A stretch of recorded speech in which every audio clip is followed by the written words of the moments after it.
السلام عليكم ورحمة الله وبركاته.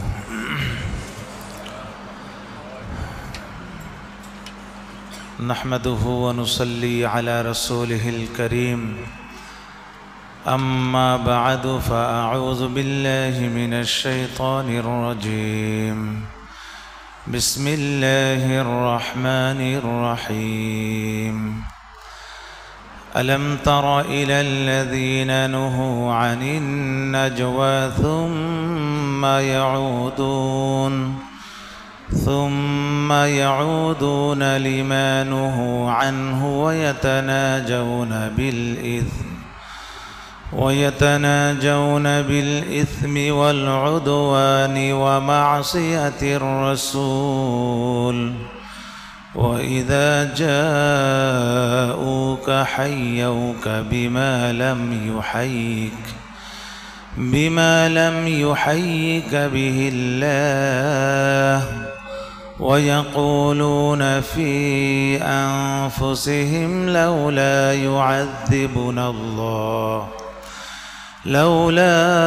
يعذبنا الله بما نقول حسبهم جهنم يصلونها فبئس المصير. صدق الله العظيم. সম্মানিত মুআজ্জাজ মুহতারাম, মহান রব্বুল আলামিনের প্রতি অন্তরের গভীর থেকে সকলেই শুকরিয়া আদায় করি যে আল্লাহ তাআলা আমাদেরকে তার পবিত্র কোরআনুল কারীমের দরসের ক্লাসের ছাত্র হওয়ার সুযোগ দান করেছেন, তলবে ইলম হওয়ার সুযোগ দান করেছেন। অন্তরের গভীর থেকে সকলে আদায় করি আলহামদুলিল্লাহ। ভাইরা আমার, আল্লাহ তাআলা এই আয়াতগুলো দিয়ে আমাদেরকে কিছু আদর্শ শেখাচ্ছেন, কিছু আদর্শ, কিছু কালচার আল্লাহ তাআলা আমাদেরকে শেখাবেন। মূলত আমাদেরকে শেখানোর পেছনে কারণ হলো এর বিপরীতটা ঘটেছে, এই জন্য আল্লাহ তাআলা বিপরীতটা তুলে ধরে আমাদেরকে উপদেশ দিচ্ছেন। বিপরীতটা কি ঘটেছে সেটা হলো ইহুদিদের সঙ্গে মুসলমানদের একটা চুক্তি ছিল। ইহুদিরা কখনো মুসলমানদের বিরুদ্ধে লড়বে না। এটা মদিনায় নবীজি সাল্লাল্লাহু আলাইহি ওয়াসাল্লামের সাথে একটা কি ছিল, চুক্তি, ওয়াদাবদ্ধ ছিল, যার কারণে ইহুদিরা লড়াই করতো না মুসলমানদের বিরুদ্ধে। কিন্তু তারা তো মুসলমানদের চিরশত্রু, এটা তো জানেন, আজ পর্যন্ত দেখতেছেন। কিন্তু তারা মুসলমানদের বিরুদ্ধে লড়ে না ঠিক, কিন্তু তাদের পেছনে তারা সব সময় লেগে থাকতো। কেমনে তাদেরকে কানাঘুষা করে বা যে কোনোভাবে তাদেরকে হীনমন্যতায় তাদেরকে ভোগানো যায়, কষ্টে তাদেরকে রাখা যায়, এই তাদের ছিল চক্রান্ত এবং এই অপকৌশল তাদের ছিল। তারা কি করত, মুসলমানরা যখন রাস্তা দিয়ে চলতো তখন ইহুদিরা রাস্তার পাশে দুইজন কথাবার্তা বলতো আর টেরা চোখ দিয়ে ওই মুসলমানের দিকে তাকাইতো। তো মুসলমান তাদের দিক খেয়াল করলেই অটোমেটিকলি বুঝতে পারতো যে আমাকে নিয়ে কি হচ্ছে, যে তারা কানাঘুষা করতেছে, না জানি আমার কি ক্ষতি করে ফেলে, অথবা আমাদের কোনো মুসলমান ভাইয়ের ব্যাপারে হয়তো কানাঘুষা করতেছে, না জানি তার কোনো ক্ষতি করে ফেলে কিনা। তো এই জিনিসগুলো মুসলমানদের খুব কষ্ট দিত। এই কাজগুলো সেম একই কাজ মুনাফিকরাও করতো, কেননা মুনাফিকরা তো ইহুদিদেরই এজেন্ট, ইহুদিদেরই দালাল ছিল। মুনাফিকরা কাদের দালাল ছিল? ইহুদিদেরই দালাল ছিল। তো যেহেতু মুনাফিকরা তাদেরই দালাল, তাদের থেকে এমনটাই ঘটতো যে তারা মুসলমানদেরকে দেখেই কানাঘুষা করতো, যেন মুসলমান টের পায় যে তাকে নিয়ে কি হচ্ছে, কিছু একটা ঘটতেছে। তখন সাহাবায়ে কেরাম নবীজি সাল্লাল্লাহু আলাইহি ওয়াসাল্লামের কাছে এসে নালিশ করলেন, ইয়া রাসূলুল্লাহ, আমরা হাঁটতেও শান্তি পাই না, আমাদের রাস্তায় আমরা চলাফেরা করি, এখানেও আমাদের মনের মধ্যে খুব পীড়া দেয়, কষ্ট দেয় এই ইহুদিরা, এবং কিছু নামের কিছু মুসলমান আছে তারাও এই কাজগুলো করে, যারা পরিচয় দেয় কিসের, মুমিনের, মুসলমানের পরিচয় দেয়, তারাও এই কাজগুলো করে। তখন নবীজি সাল্লাল্লাহু আলাইহি ওয়াসাল্লাম তাদেরকে ডাকলেন, ডেকে বললেন যে তোমরা নাকি এরকম করো, এতে করে তোমাদের আর এক ভাই মুসলমান ভাই, তোমরা যেহেতু মুসলমানেরই দাবি করো, মুনাফিকদেরকে বলছেন, যে তোমরা আর এমনটা করো না, এদের সামনে এদের পাশে কানাঘুষা আর করবে না। ইহুদিদেরকেও ডাক দিয়ে বললেন, তোমাদের সাথে যেহেতু আমাদের একটা চুক্তি আছে, বিধায় কোনোভাবেই যেন মুসলমানরা তোমাদের কোনো আচরণে কষ্ট না পায়, এগুলো থেকে তোমরা বিরত থাকো। কয়েকদিন তারা বিরত ছিল, এরপরে আবার সেই আবার শুরু করে দিয়েছে। তখন আল্লাহ তাআলা আয়াত নাজিল করলেন, আলাম তারা ইলাল্লাযীনা নুহু আনিন নাজওয়া। হে নবী, আপনি কি লক্ষ্য করেননি ওই সকল ব্যক্তিদেরকে যাদেরকে বারণ করা হয়েছে আনিন নাজওয়া, কানাঘুষা করার থেকে। কানাঘুষা থেকে কি করা হয়েছে? যাদেরকে বারণ করা হয়েছে। সুম্মা ইয়াউদুনা লিমা নুহু আনহু, অতঃপর তারা পুনরায় এই কাজগুলো করে। লিমা নুহু আনহু, যে কাজ থেকে তাদেরকে বারণ করা হয়েছে এই কাজগুলো তারা পুনরায় করতেছে। ওয়াতানাজাউনা বিল ইসমি ওয়াল উদওয়ানি ওয়া মাসিয়াতির রাসূল। তারা কানাঘুষা কি নিয়ে করে? বলে তারা কানাঘুষা করে হলো পাপের কাজ নিয়ে, গুনার কাজ নিয়ে। ওয়াল উদওয়ান, সীমালঙ্ঘন করার জন্য। কি অর্থাৎ তারা বিরুদ্ধাচারণ, নবীর বিরুদ্ধে সীমালঙ্ঘন কেমনে করা যায় ইসলামের বিরুদ্ধে, এই বিষয়ে তারা কানাঘুষা করে। ওয়া মাসিয়াতির রাসূল, এবং রাসূলের নাফরমানি, নবীজি নিষেধ করেছে তারপরেও কানাঘুষা করে। তো এটা এক ধরনের নবীজির সঙ্গে কি করা? নাফরমানি করা। নবীজির নাফরমানির বিষয়ে তারা কানাঘুষা করে। ওয়া ইযা জাউকা, আচ্ছা এবার আসুন, কানাঘুষায় যদি এইরকম নিষেধ থাকে এবং এইটার বিষয়ে আল্লাহ তাআলার সামনে বলতেছেন যে তাদের শাস্তি কি? জাহান্নাম। তো কানাঘুষায় যদি ইসলামের ব্যাপারে, মুসলমানদের বিরুদ্ধে, ইসলামের বিরুদ্ধে, নবীর ব্যাপারে কানাঘুষায় যদি এই অপরাধ হয়ে থাকে, জাহান্নামের কারণ হয়, তাহলে যারা ওপেন নবীর বিরুদ্ধে বলতেছে, যারা ওপেন মুসলমানদের বিরুদ্ধে বলছে, যারা ওপেন ইসলামের বিরুদ্ধে বলতেছে, তাদের কি অবস্থা হবে? এখান থেকে একটু অনুধাবন করলে বোঝা যায় যে ওপেন যারা বলে তাদের অবস্থা আরও কি ভয়াবহ হবে। তা আল্লাহ তাআলা বলেন যে ওয়াইদা জাউকা, যখন হে রাসূল আপনার কাছে তারা আসে, এই মুনাফিকেরা আর এই ইহুদিরা, হাইয়াউকা, আপনাকে তারা সালাম দেয়, আপনার দরবারে এসে সালাম দেয়। কি? আসসালামু আলাইকুম ইয়া রাসূলুল্লাহ, আসসালামু আলাইকা ইয়া রাসূলুল্লাহ, নাউযু বিল্লাহি মিন যালিক। শব্দটা শুনতে মনে হয় একই। আসসালামু, তারা লা বলে না, বুঝেন নাই? লাম আলিফ বাদ দিয়ে সিন আলিফ জবর সা, আসসা মিম পেশমু, কি হলো? আসসালামু আলাইকা ইয়া রাসূলুল্লাহ। অর্থাৎ ইয়া রাসূলুল্লাহ বলতো না তারা, রাসূলকে তো রাসূল মানে না ইহুদিরা, তো বলতো আসসালামু আলাইকা ইয়া আবুল কাসিম, হে আবুল কাসিম। নবীজির এক ছেলের নাম ছিল কাসেম, তো নবীজির কুনিয়াত উপাধি ছিল, উপনাম ছিল আবুল কাসেম। তো ইহুদিরা বলতো আসসালামু আলাইকা আবুল কাসিম, হে আবুল কাসেম তোমার মৃত্যু হোক, নাউযু বিল্লাহি মিন যালিক। এইরকম তারা তারা সালাম দিত নবীজিকে, অভিবাদন জানাতো। বলে যে তারা যখন আপনার কাছে আসতো, তারা এইরকম, তারা আপনার সঙ্গে বিদ্বেষ মনোভাব নিয়ে তারা এইভাবে অভিবাদন জানাতো। বিমা লাম ইউহাইয়িকা বিহিল্লাহ, যেভাবে আল্লাহ তাআলা আপনাকে অভিবাদন জানিয়েছেন, তারা এইভাবে কি? বিমা লাম, যেভাবে আল্লাহ তাআলা অভিবাদন জানান নাই, যেভাবে আল্লাহ আপনাকে অভিবাদন জানান নাই, সেইভাবে তারা কি করে? অভিবাদন জানেন। আল্লাহ তো আপনাকে আসসালামু আলাইকা বলেন না। আল্লাহ তাআলা আমাদেরকে কি শিখিয়েছেন? আল্লাহ নবীকে আল্লাহ তাআলা সালাম দিয়েছেন, আসসালামু আলাইকা আইয়ুহান নাবিয়্যু ওয়া রাহমাতুল্লাহি ওয়া বারাকাতুহু, ঠিক না? আল্লাহ তাআলা যেটা শিখিয়েছেন, যে সালাম নবীজিকে দিয়েছেন, তারা এইভাবে দেন না। এটা বলতেছেন যেভাবে আল্লাহ তাআলা আপনাকে অভিবাদন দেননি, ওইভাবে তারা কি দিচ্ছে? আপনাকে অভিবাদন জানাচ্ছে। ওয়ায়াকুলুনা ফি আনফুসিহিম, যখন নবীজিকে তারা এইভাবে সালাম দিচ্ছে মস্করা করে, তার বিপদ আনার জন্য বা তার বিদ্বেষ মনোভাব নিয়ে, এই ইহুদিরা, মুনাফিকেরা মনে মনে তারা চিন্তা করত, লাউলা ইউআযিবুনাল্লাহু বিমা নাকুল, যে মোহাম্মদ যদি আল্লাহর নবী হয়ে থাকে, তাকে আমরা কত শব্দ ব্যবহার করতেছি, তার অকল্যাণ চাচ্ছি, আসসালামু বলতেছি, কই কোনো শাস্তি তো আমাদের উপর আসতেছে না। কই আমরা তো কি হলাম না, বোবা হয়ে গেলাম না, বা হঠাৎ ঠাটা এসে পড়লো না আমাদের উপর, কিছুই তো হলো না। তাহলে বুঝে গেলাম মোহাম্মদ কি না, নবী না। আসলে এরকম অনেক লোক যুক্তি দিয়ে মানুষ ইসলাম মানার চেষ্টা করে, হ্যাঁ, যুক্তি দিয়ে ইসলাম মানে। তো এটাই বলতেছেন যে যদি লাউলা ইউআযিবুনাল্লাহু বিমা নাকুল, যে কেন আল্লাহ তাআলা আমাদেরকে শাস্তি দিচ্ছে না, বিমা নাকুল, আমরা যেভাবে অভিবাদন জানাচ্ছি নবীকে আসসালামু বলে, কেন আমাদেরকে শাস্তি দিচ্ছেন না? তাহলে বোঝা গেল ইনি কি না, নবী নয়। আল্লাহ তাআলা বলেন হাসবুহুম জাহান্নাম, এদের ঠিকানা হলো কোথায়? জাহান্নাম হলো এদের ঠিকানা। ইয়াসলাউনাহা, তারা সেই জাহান্নামে প্রবেশ করবে। ফাবিসাল মাসির, কতই নিকৃষ্ট তাদের এই আশ্রয়স্থল, কতই নিকৃষ্টতম, এর চেয়ে নিকৃষ্টতম কোনো জায়গা হতে পারে না জাহান্নামের চেয়ে। একদিন হযরত আয়েশা রাদিয়াল্লাহু তাআলা আনহা নবীজির পাশের রুমে পর্দার আড়ালে বসা ছিলেন। তা ইহুদিরা প্রবেশ করেছেন। ইহুদিরা নবীজির কাছে এসে সালাম দিচ্ছে, আসসালামু আলাইকা ইয়া আবাল কাসিম। হযরত আয়েশার তো মাথা গরম হয়ে গেছে, কি বলে নবীজিকে এইভাবে সালাম দেয়? এটা সালামের আদব? এইভাবে সালাম দেয় কেউ? বরঞ্চ নবীর জন্য কি করতে বদদোয়া করলো। তখন হযরত আয়েশা রাদিয়াল্লাহু তাআলা আনহা নিজেই উত্তর দিলেন আওয়াজ করে যে ওয়ালাইকুমুস সালাম ওয়া লাআনাতুল্লাহি ওয়া গাদাবুল্লাহি আলাইকুম, যে তোমাদেরই মৃত্যু হোক, আল্লাহর লানত তোমাদের উপর পড়ুক, আল্লাহর গজব তোমাদের উপর পড়ুক। নবীজি তখন কিছু বলে নেই।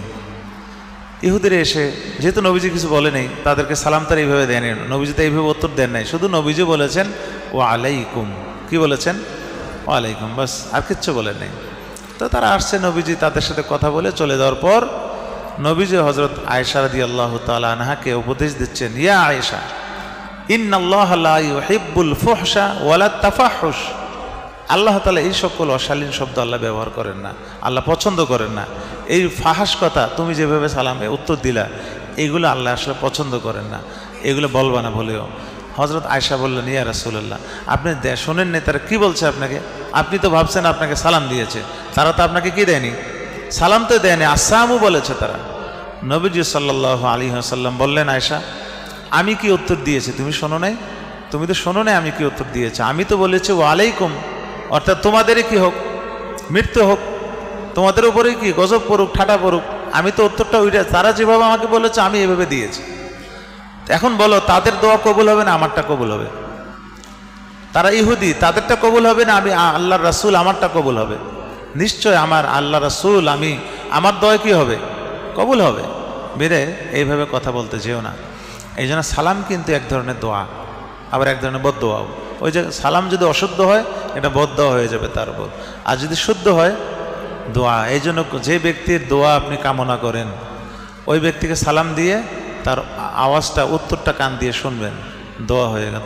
আসসালাম মানে কি? শান্তি। আসসালামু আলাইকুম, আপনার ওপর আল্লাহ শান্তি বর্ষণ করুক।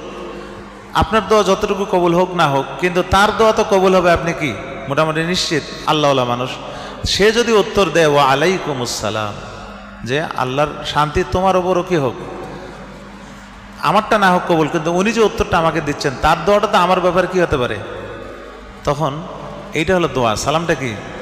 দোয়া, বুঝলেন?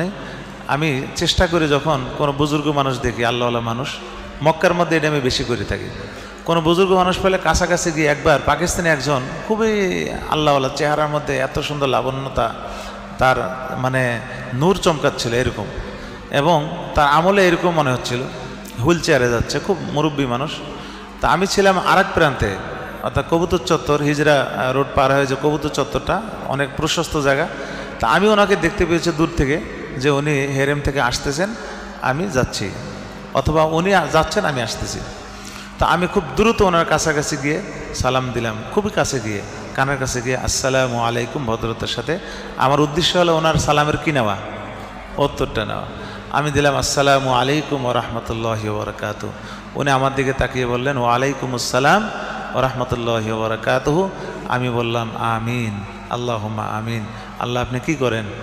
কবুল করেন। তাহলে দুইজনে দোয়া করলাম, কার জন্য? আমার জন্য। তিনি আমার জন্য দোয়া করলেন, আমি কি করলাম? আল্লাহ আপনি কবুল করেন। তাহলে সালামটা একটা কি? দোয়া। এই জন্য নবীজি তাদেরকে কি দিয়েছেন? ওয়া আলাইকুম, তোমাদের উপর কি হোক সেটাই হোক। ব্যাপারটা কি বুঝেছেন?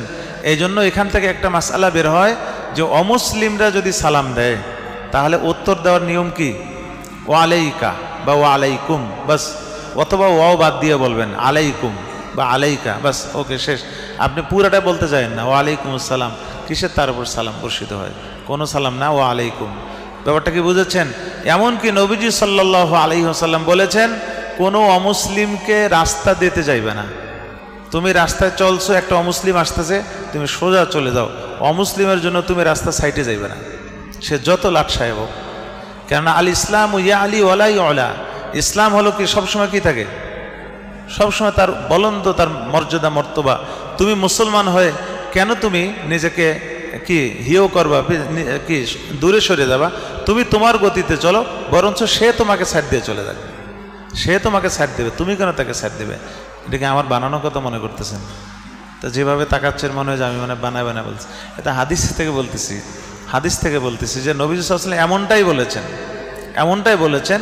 এই জন্য অমুসলিমদেরকে আপনি যাইছে কি সালাম দেবেন না, আদাব স্যার না, সে সালাম দিক না। হ্যাঁ, আপনার টিচার যদি হয় তাহলে আদাব বলতে পারবেন, নমস্কার বলারও কি নাই, অনুমতি নাই। অমুসলিম একজন টিচার, হিন্দু আপনার টিচার, অবশ্যই শ্রদ্ধার পাত্র, কিন্তু তাকে নমস্কার বলবেন না। কি দিয়ে শ্রদ্ধা জানাবেন? আদাব। কেন? নমস্কার ওদের ধর্মীয় শব্দ, আদাব শব্দটা এটা ধর্মীয় শব্দ না। এই হলো বিষয়। এবার আসুন, আমি যেটা বলেছিলাম, তো একটি ঘটনা মনে পড়ল। হযরত আবু সাঈদ খুদরি রাদিয়াল্লাহু তাআলা আনহু, তিনি একদিন কয়েকজন সাহাবী মিলে একটা গোপন পরামর্শ করতেছিলেন, 3-4 জন মিলে গোপন পরামর্শ করতেছেন।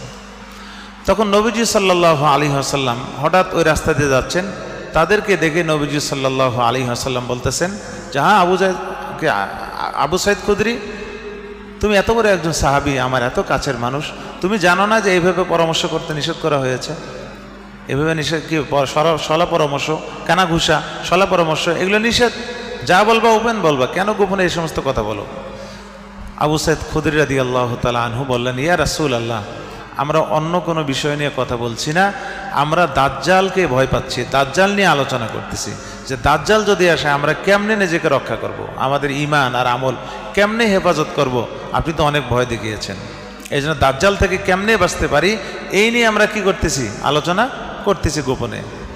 নবীজি সাল্লাল্লাহু আলাইহি ওয়াসাল্লাম বললেন যে তোমরা দাজ্জালকে শুধু ভয় পাচ্ছ, এর চেয়েও একটা ভয়ঙ্কর বিষয় তোমাদেরকে বলবো।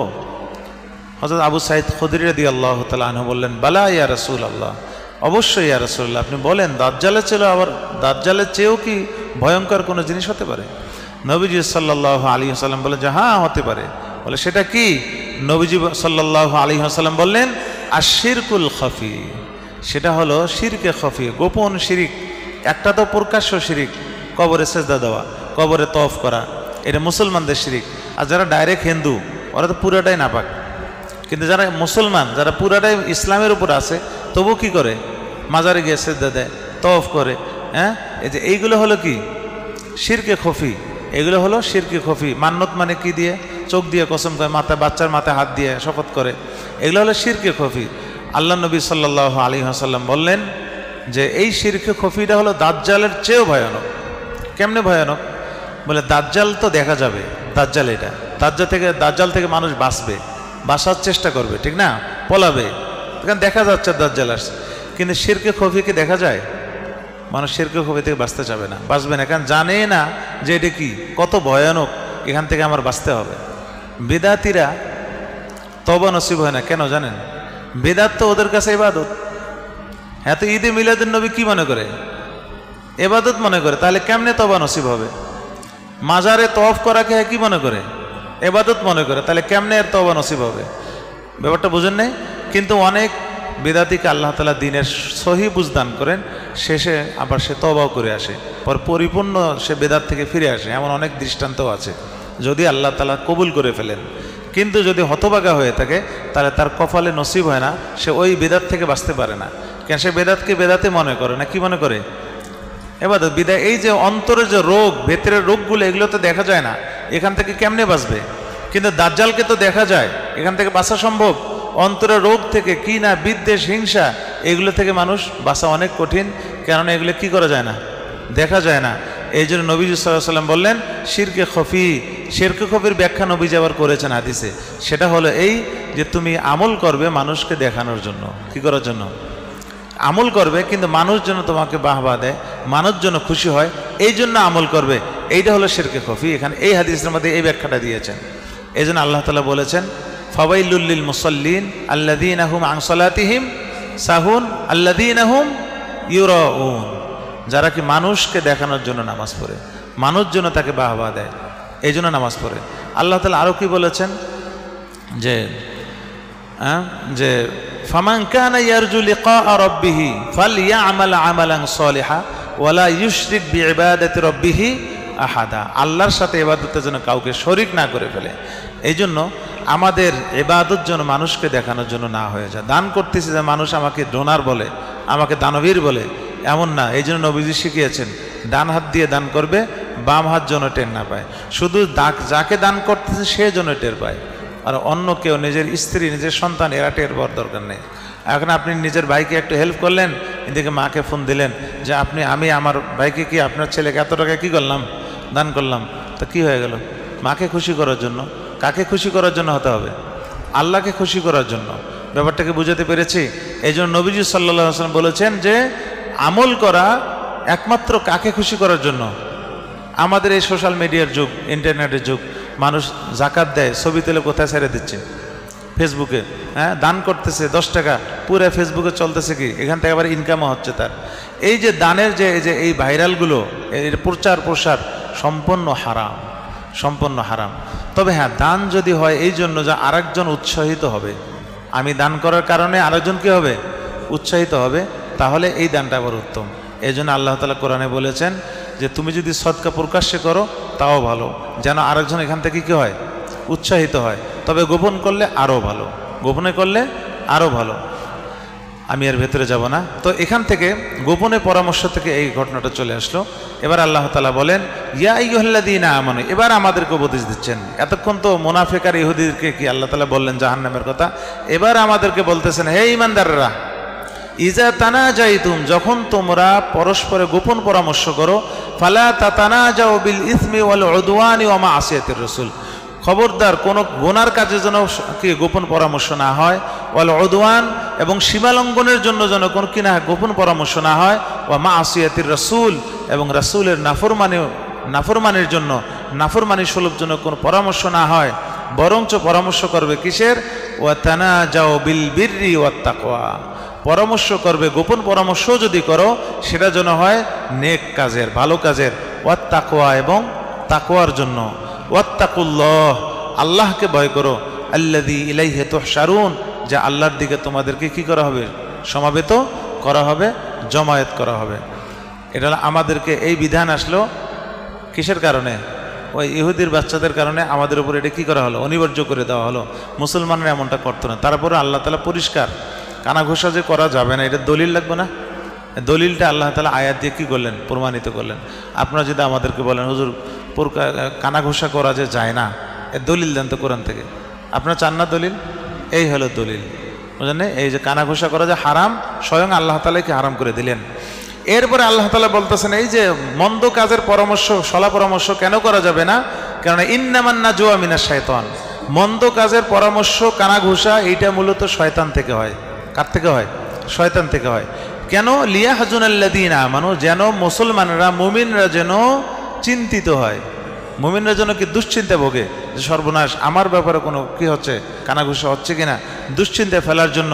কিন্তু আল্লাহ তাআলা বলেন ওয়ালাইসা বিদররিহিম শাইআন, এই কানাঘুষা মুসলমানদের বিন্দু মাত্র ক্ষতি করতে পারবে না, মুসলমানদের বিন্দু মাত্র ক্ষতি করতে পারবে না, ইল্লা বিইজনিল্লাহ। তবে হ্যাঁ, আল্লাহ যদি কি, আল্লাহর ইজাজত যদি হয়, তাহলেও মুসলমানদের কি হতে পারে? অনেক সময় হয় না, কানাঘুষার কারণে আস্তে আস্তে একজন মুসলিম মানুষও বিপদে পড়ে যায়, তার ব্যাপারে একটা মিথ্যা রটাইতে শেষ পেশ তার কি একটা অবদস্থ হয়ে যায়। হয়তো আল্লাহ তাআলার কোনো হিকমত রয়েছে, হিকমত থাকতে পারে। এটা বলতেছে আল্লাহর ইজাজত ছাড়া তাদের কানাঘুষা কোনো বিন্দু মাত্র ক্ষতি করতে পারবে না। ওয়া আলাল্লাহি ফালিয়াতাওয়াক্কালিল মুমিনুন, আল্লাহর ওপর মুমিনদের উচিত তাওয়াক্কুল করা, ভরসা করা। মুমিনদের উচিত কার উপর ভরসা করা? আল্লাহ তাআলার ওপর ভরসা করা। এখানে ইয়া আইয়ুহাল্লাযীনা আমানু একটা তাফসীর তো করলাম, মুসলমানদের, আমাদেরকে শিখাইলেন। আরেকটা ব্যাখ্যা হলো ইয়া আইয়ুহাল্লাযীনা আমানু, হে ঈমানদাররা। এই ঈমানদাররা বলে মুনাফিকদেরকে আল্লাহ তাআলা বলতেছেন, হে ঈমানের নামে, অর্থাৎ হে ঈমানের দাবিদার মুমিনরা, ঈমানের দাবিদার কি? মুমিনরা, দাবিদার মুমিনরা, তোমরা যখন পরামর্শ করো, খবরদার এই গুনার কাজে কি করো না, পরামর্শ করো না। এটা কাদেরকে বলতেছেন? মুনাফিকদেরকে। ইয়া আইয়ুহাল্লাযীনা আমানু অর্থ হলো হে ঈমানদারের দাবিদারগণ, ঈমানদার হওয়ার দাবিদারগণ, তোমরা আর এই খারাপ কাজের মধ্যে পরামর্শ করবে না, পরামর্শ করলে তাকওয়ার নিয়ে আলোচনা করো, ভালো কাজে কি করো আলোচনা করো, তোমরা কি সলা পরামর্শ করো, হতে পারে আল্লাহ তাআলা এই উসিলা তোমাদেরকে হেদায়েত কি দিতে পারেন। অথবা আরেকটি তাফসির মুফাসসিরিনে বলেছেন ইয়া আইয়ুহাল্লাযীনা আমানু, হে ঈমানদাররা, অর্থ হলো এখানে ইহুদিদেরকে বলতেছেন। কিভাবে? ইয়া আইয়ুহাল্লাযীনা আমানু বিমূসা, হে মুসার প্রতি ঈমানদাররা, যারা মুসার উপর ঈমান এনেছে ইহুদিরা, ইজা তানাজাইতুম ফালা তাতানাজাউ বিল ইসমি ওয়াল উদওয়ানি ওয়া মাসিয়াতির রাসূল, যখন তোমরা সলা পরামর্শ করো, কানাঘুষা করো, খারাপ কাজে কোনো কি করবে না, পরামর্শ করবে না। পরামর্শ করলে তাকওয়া নিয়ে কি করবে, পরামর্শ করবে। তিন ধরনের তাফসির করা হয়, কিন্তু প্রথম তাফসিরটা হলো মুফাসসিরিনরা সেটাকে সহি বলেছেন এবং এটাকেই বিশুদ্ধ বলেছেন। তা আমরা এখান থেকে শিখতে পারলাম, একটি উপদেশ পারলাম, সেটা হলো যে আমাদের কানাঘুষা করা যাবে না। প্রকাশ্যে কারো ব্যাপারে কোনো যদি খারাপ কোনো খবর আসে, সরাসরি তাকে সংশোধন করার চেষ্টা করা। কি করার চেষ্টা করা? কানাঘুষা করে কোনো ফায়দা হবে না, বরঞ্চ নিজের গুনাহ নিজে টেনে নিয়ে আসা উচিত হলো। সরাসরি তার সাথে কথা বলা এবং তার ব্যাপারে তার উপরস্থ কারোর সাথে কি করা, এই বিষয়টি নিয়ে আলোচনা করে তাকে সংশোধনের চেষ্টা করা। আল্লাহ তাআলা আপনাকে, আমাকে, আমাদেরকে সকলকে শিরকে খফি থেকে হেফাজত করেন। কারো কোনো প্রশ্ন আছে কিনা? জি জি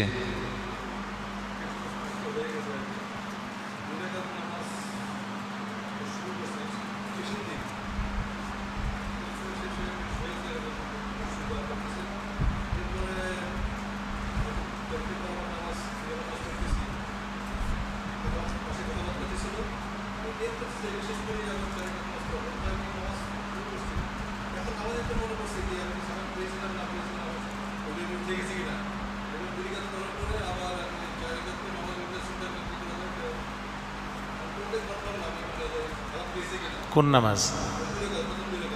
ইশার পরের? আচ্ছা,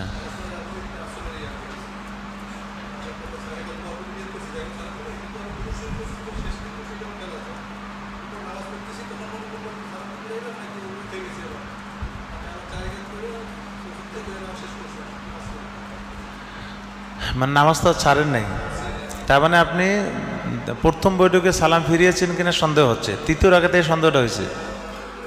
তখন আপনি বাকি আরও 2 রাকাত পড়ে 4 রাকাতে পড়ছেন, পড়ে সিজদা সাহু দিয়েছেন।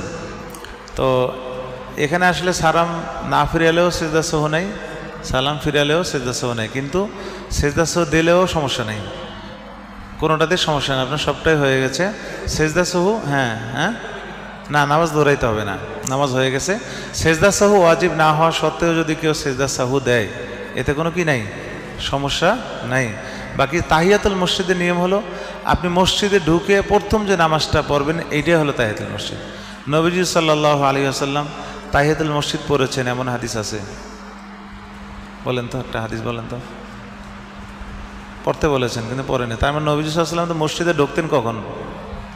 যখন একামত হবে তখন ঢুকে তিনি দাঁড়ায় কি নামাজ শুরু করতেন, ওইটাই হলো তার জন্য তাহিয়াতুল মসজিদ। ব্যাপারটা কি বুঝছেন? আপনি মসজিদে ঢুকে দেখছেন জামাত দাঁড়িয়ে গেছে, এখন আপনি যে তাহিয়াতুল মসজিদ পড়তে যান জামাত পাবেন? মাসালা হলো যে ঢুকে জামাতে অংশগ্রহণ করলে কি আদায় হয়ে যায় তাহিয়াতুল মসজিদ। তো নবীজি সাল্লাল্লাহু আলাইহি ওয়াসাল্লাম যখন একামত হতো, একামত শেষ হওয়ার পর নবীজি ঢুকে ডাইরেক্ট মসজিদে ঢুকে কি শুরু করতেন? নামাজ আরম্ভ করতেন। তিনি তো তাহিয়াতুল মসজিদ পড়তেন না, পড়তেন? তা ওই নামাজটাই তাহিয়াতুল মসজিদের স্থলাভিষিক্ত। ফরজও আদায় হয়ে গেল, আবার কিও আদায় হয়ে গেল, তাহিয়াতুল মসজিদ। কিন্তু আপনাদেরকে পরামর্শ দিয়েছেন, আমাদেরকে পরামর্শ দিয়েছেন যে তোমরা যারা মসজিদে আগে ঢোকো, কারণ মুক্তাদিদের মসজিদে যদি না আসে, এরাও যদি ইমামের সাথে আসে তাহলে কেমনে হবে বলেন? এই জন্য আমাদেরকে পরামর্শ দিয়েছেন যে তোমরা মসজিদে ঢুকে আগে কি করবে? তাহিয়াতুল মসজিদ। তাহিয়াতুল মসজিদ আপনি আসরের আগে 4 রাকাত সুন্নাত হাদিসে আসছে, আপনি ঢুকে যদি ওই 4 রাকাত পড়ে ফেলেন, তাহলে ওই সুন্নাত 2 রাকাত আদায়, 4 রাকাত আদায় হলো, প্লাস কি আদায় হলো? 2 রাকাত। ওই 2 রাকাত না, তাহিয়াতুল মসজিদে কি হয়ে গেল? আদায় হয়ে গেল। এই হলো মাসআলা। আপনি কি বলছিলেন?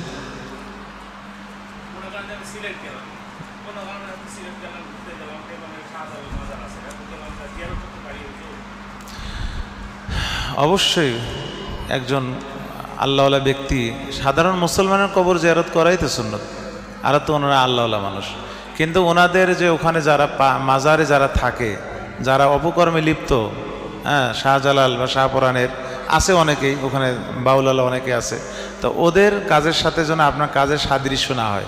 যেমন আপনি সামনে গিয়ে নত হইলেন, এরা যেহেতু নত হচ্ছে আর আপনিও তাদের দেখে দেখে আমল করতেছেন, মনে হয় যে মাজারের আমল মনে হয় এরকমই হয়ে থাকে, এটা করলে সম্পূর্ণ হারাম। বরঞ্চ মাজার সম্পর্কে, জিয়ারত সম্পর্কে আগে ধারণা নিয়ে যেতে হবে। বাস আপনি সেখানে গিয়ে একটু কি করবেন, সেখানে সালাম দিবেন, যদি দোয়া করতে মনে হচ্ছে কেবলামুখী হয়ে কী করবেন, দোয়া করবেন, শেষ। কিন্তু ওই মাজারে তাদের থেকে চাওয়া বা এমন কিছু বলা সম্পূর্ণ হারাম। জি,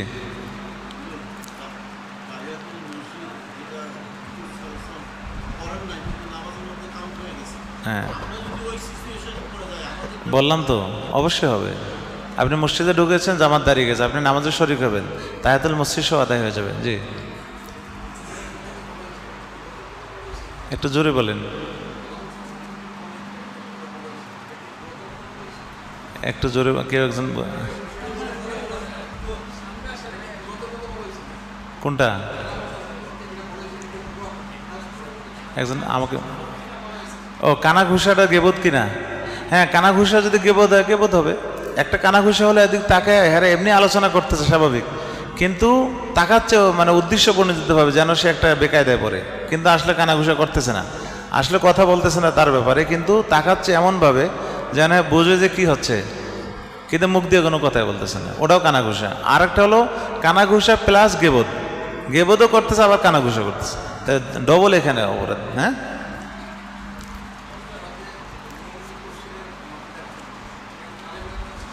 হ্যাঁ, মসজিদে তাফসিরে যে বসতেছেন তাহলে এলেমের অবশ্যই আপনারা স্থান লাভ করেছেন, আলহামদুলিল্লাহ বলেন। এলেম তলব, কিসের এলেম? আর আপনার তো কোরআনের এলেম, খায়রুকুম মান তাআল্লামাল কুরআনা ওয়া আল্লামা। আপনার সবচেয়ে উত্তম যারা কোরআন শিখে শিখায়, আপনার শিখতেছেন, আমি শিখাইতেছি, বা আপনিও শিখাচ্ছেন। কেমনে? আপনি তলবে এলেমের খরচ দিচ্ছেন, তা আপনি শিখাচ্ছেন না? নবীজি কি বলেছেন? যে শেখে এবং শিখায়। শিখায় বলতে হয় ডাইরেক্ট শিখাচ্ছে, অথবা সে অর্থ দিয়ে একজনকে কি পড়াচ্ছে, শিখায় নিচ্ছে, সেও এটার কি অন্তর্ভুক্ত। বিধায় আপনারাও তলবে ইলমের অন্তর্ভুক্ত। জি, হ্যাঁ,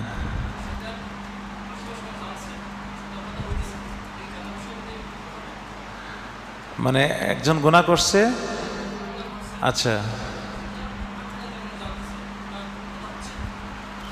এইটা নিয়ে আসলে যদি এমন কোনো ঘটনা ঘটে যে এটা আপনার মোটামুটি আলোচনা হচ্ছে, তখন উচিত হলো নিজেকে সেভ করা, তাদের উপরস্থ কারোর সাথে কি করা, হ্যাঁ পড়বে পড়বে, হ্যাঁ ঘটছে, ঘটলেই তো কানা ঘোষা, ঘটলেই তো গেবত, না ঘটলে তো এটা কি অপবাদ, না ঘটলে তো অপবাদ।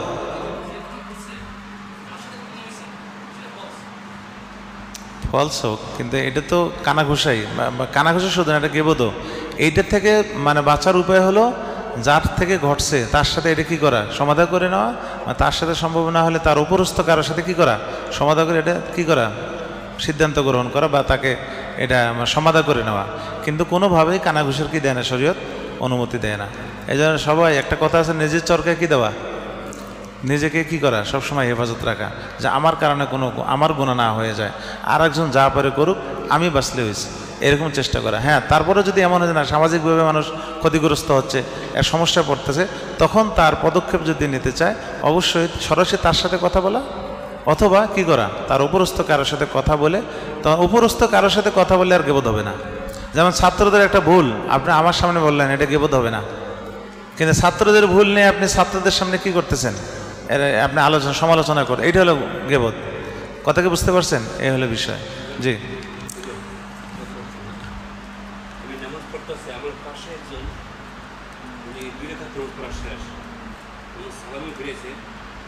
আমি নিজে আপনারটা পাইছি, তার নিচে আওয়াজ চলে আসছে, ডাইন দিকে ফিরেছে, বাম দিকে ফিরেতে পারেন, তার আগে বাতাস বেরিয়েছে, মানে উজু নষ্ট হয়ে গেছে।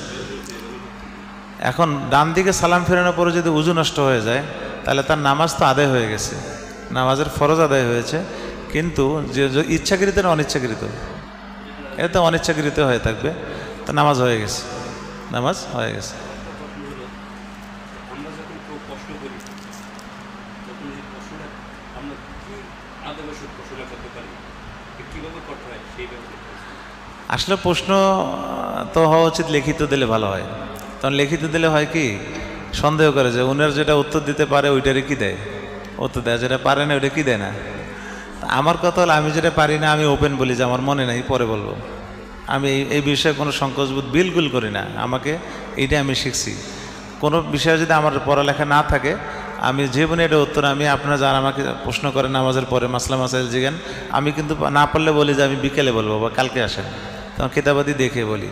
কিন্তু কখনোই তখন লিখিতভাবে দিলে আরেক সমস্যা, তখন প্রশ্নই করবেন না। লিখিত এই লেখবে কেটা, তখন এই লেখার যন্ত্রণার কারণে আপনি লিখবেন না।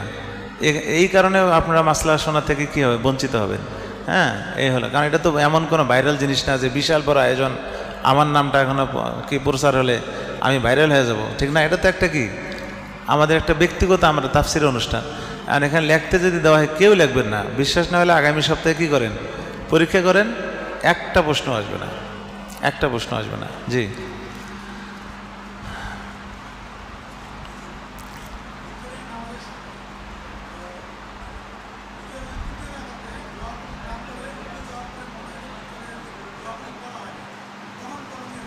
তখন আপনি নামাজ শেষ করে শেষে সেজদা সাহু দেবেন, শেষে সেজদা সাহু দেবেন।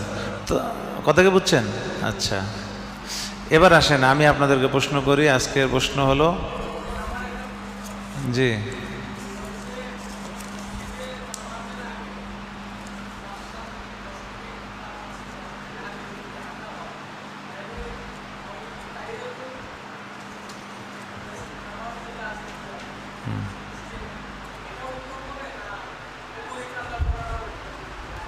আপনি এসে যদি উমরি কাজাও পড়েন, শুরু করেন না বসে, এখানে তাহিদুল মসজিদও কী হয়ে যাবে, সামিল হয়ে যাবে।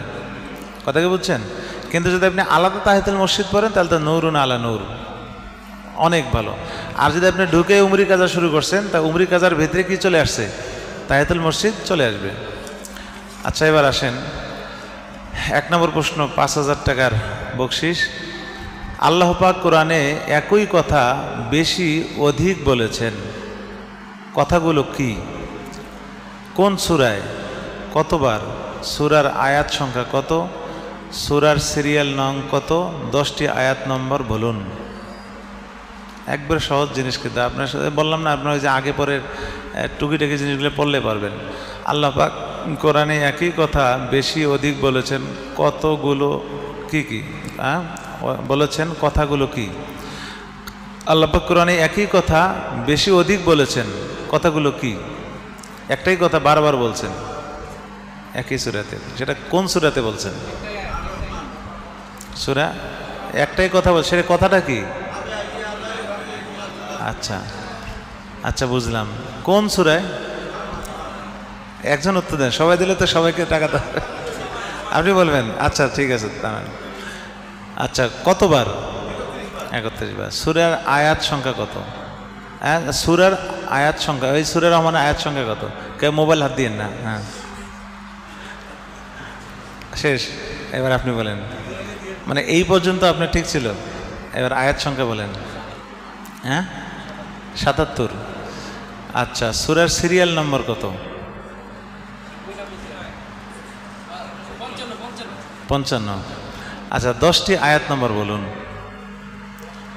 আমার আয়াত বলতে ওই যে অনেকগুলো অনেকবার বলছে না, তো ওই যে ফাবিআইয়া আলা, এটা 10টা আয়াত, মানে আয়াত নাম্বার বলেন। কত কত নম্বর আয়াতে এই কথাটা বলেছে, এইরকম 10টা বলতে হবে। তো টাকাও তো অনেকগুলো, 5,000 টাকা। আগেরগুলো তো অনেকেই পারতেন, অর্ধেক আপনি পেয়ে গেছেন। এখন আছেন। আচ্ছা, যাই হোক, যাক আলহামদুলিল্লাহ, অনেকটাই তো পাইছেন। টাকা বড় কথা না, বড় কথা হলো একটা সবাই ধারণা তৈরি হলো, আলহামদুলিল্লাহ। 2 নম্বর, কোরআনের মধ্যে সবচেয়ে বেশি আয়াতের শেষে খাড়া জবর কোন সূরায়? কোন কোরআনের মধ্যে সবচেয়ে বেশি আয়াতের শেষে খাড়া জবর কোন সূরায়?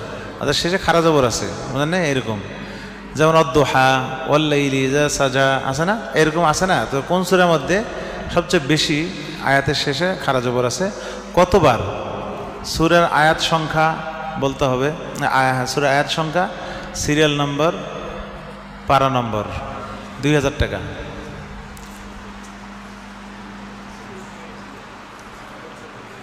কঠিন একটু না?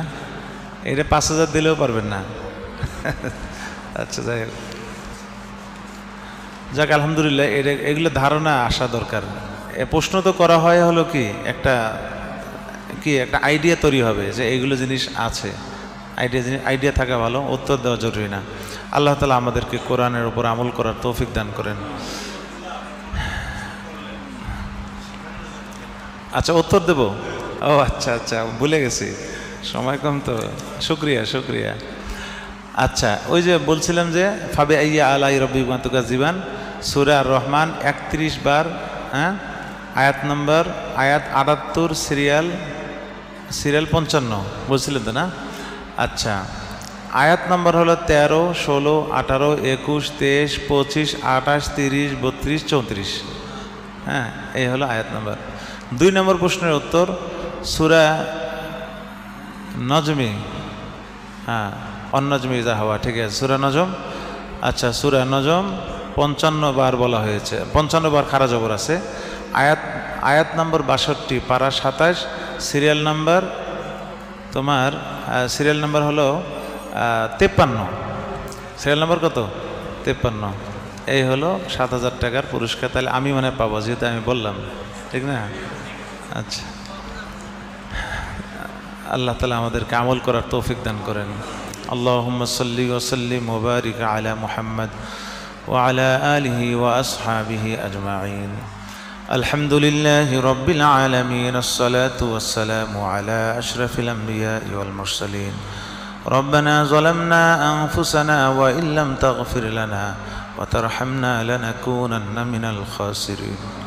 ربنا اصرف عنا عذاب جهنم إن عذابها كان غراما.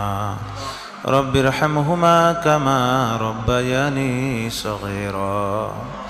يا الله يا رحمن يا رحيم يا أرحم الراحمين, আপনি আমাদের জিন্দেগীর যাবতীয় গুনাহ মাফ করে দেন। আমাদের পিতা মাতা, ভাই বোন, দাদা দাদি, নানা নানি সকলকে মাফ করে দেন। আমাদের স্ত্রী সন্তানদেরকেও মাফ করে দেন। সকল মুমিন মুমিনাতকে মাফ করে দেন। রব্বুল আলামিন, কোরআনের আলোয় আমাদেরকে আলোকিত হওয়ার তৌফিক দান করেন। কোরআনের আদর্শে আমাদেরকে আদর্শবান হওয়ার তৌফিক দান করেন। রব্বুল আলামিন, কোরআনের তলেবে ইলম হওয়ার তৌফিক দান করেন। আমাদেরকে সারা জীবন তলেবে ইলম হিসেবে কবুল করে নেন। নিয়মিত তাফসিরে বসার সুযোগ দান করেন। ইয়া আল্লাহ, ব্যস্ততা কমিয়ে দেন। ইয়া আল্লাহ, পেরেশানি কমিয়ে দেন। আয় রোজগারে বরকত দান করেন। অভাব অনটন দূর করে দেন। রব্বুল আলামিন, আমাদেরকে হায়াতে তাইয়্যিবা দান করেন। আমাদেরকে হেদায়েতের উপর রাখেন। আমাদের স্ত্রী সন্তানদেরকে হেদায়েতের উপর রাখেন। আমাদের বাবা মা আত্মীয় স্বজনদেরকে হেদায়েতের উপর রাখেন। রব্বুল আলামিন, আমাদের ইয়া আল্লাহ সকলকে আপনি কবুল মঞ্জুর করে নেন। ভুল ত্রুটি মাফ করে দেন। কোরআনের মজলিসে আল্লাহ বেয়াদবি হয়ে থাকলে মাফ করে দেন। রব্বুল আলামিন, আপনার সন্তুষ্টির জন্য আমরা এখানে বসে আলোচনা করি। আপনার এই সন্তুষ্টিকে আপনি কবুল করে নেন। রব্বুল আলামিন, ইয়া আল্লাহ, আপনি আমাদের দোয়া কবুল মঞ্জুর করে নেন। ইয়া আল্লাহ, আপনার বান্দাদের মনের মাকাসিদে হাসানা আপনি পূরণ করে দেন। মনের মাকাসিদে হাসানা পূরণ করে দেন। ইয়া আল্লাহ, আপনি আমাদের দোয়া কবুল মঞ্জুর করে নেন। ওয়া সাল্লাল্লাহু তাআলা আলা খায়রি খালকিহি মুহাম্মাদিন ওয়া আলিহি ওয়া আসহাবিহি আজমাইন ওয়ারহামনা মাআহুম বিরহমাতিকা ইয়া আরহামার রাহিমিন।